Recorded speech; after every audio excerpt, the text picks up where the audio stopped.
Chapter 10, The Opulence of the Absolute.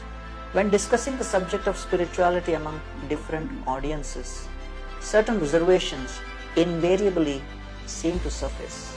People complain that they cannot see God at work, that He is not manifest in person before their eyes, and they have no direct experience of His existence. Show me God, the skeptics posit, and then I'll believe in Him. In chapter 10, Krishna explains how the spiritualist can simultaneously perceive God as the source of the creation and also see God within the creation. However, this requires more than an intellectual understanding. It actually calls for transformation of one's consciousness and revelation from within. Aham sarvasya prabhavo mattah sarvam pravartate iti matva bhajante mam buddha bhava samanvita. I am the source of all spiritual and material worlds. Everything emanates from me. The wise who perfectly know this engage in my devotional service and worship me with all their hearts. The acronym for this chapter is called C. S, source of everything. E, essence of Gita. E, everywhere. Verses 1 to 7 take us through the theme of source of everything. S. Modern science is founded upon the methodology of ascending knowledge, where one attempts to understand reality in its fullest extent by empirical research and experimentation. Krishna makes a simple but powerful rebuttal of such an approach. He explains how something which has been created cannot understand its source independently. For example, if one wanted to ascertain the identity of their father using a purely experimental approach, it would be highly impractical and most likely inconclusive. However, if one accepts the testimony of their mother first and subsequently experimented, such an approach would more likely be successful.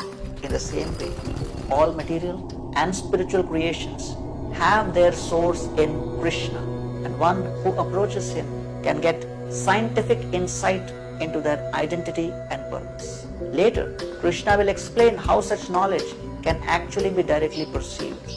E stands for essence of Gita, verses 8 to 11. These 4 verses contain the essence of the Bhagavad Gita and describe spirituality in its 3 essential stages. The first stage is entitled Sambandha, or knowledge of one's relationship with God and the universe. The second stage is the practice and application of such knowledge in one's daily life, technically known as Abhideya. And the third stage is the mature fruit of such practice, which is pure spiritual consciousness and unbounded love of God.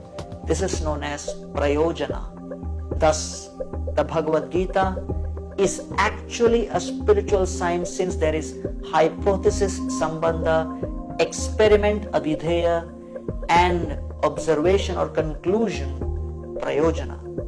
These 4 verses 8 to 11 give a road map of spirituality from beginning to end.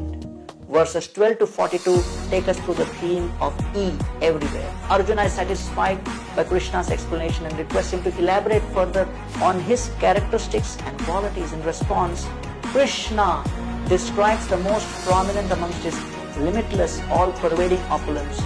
By doing this, he explains how one can actually think about Him, meditate on Him, and see Him everywhere. It is not that Krishna is physically all the things he mentions, but rather that He is the source of the opulence of these things, their strength, fame, wealth, and so on. After naming 82 opulences, Krishna concludes by stating that these simply hint at His glory, since He pervades and supports the entire universe with a mere fragment of His energy. Yad yad vibhutimat sattvam shrimat urjitameva va tat tat evavagachatvam mamatejomsha sambhava. Know that all opulent, beautiful and glorious creations spring but from a spark of my splendor.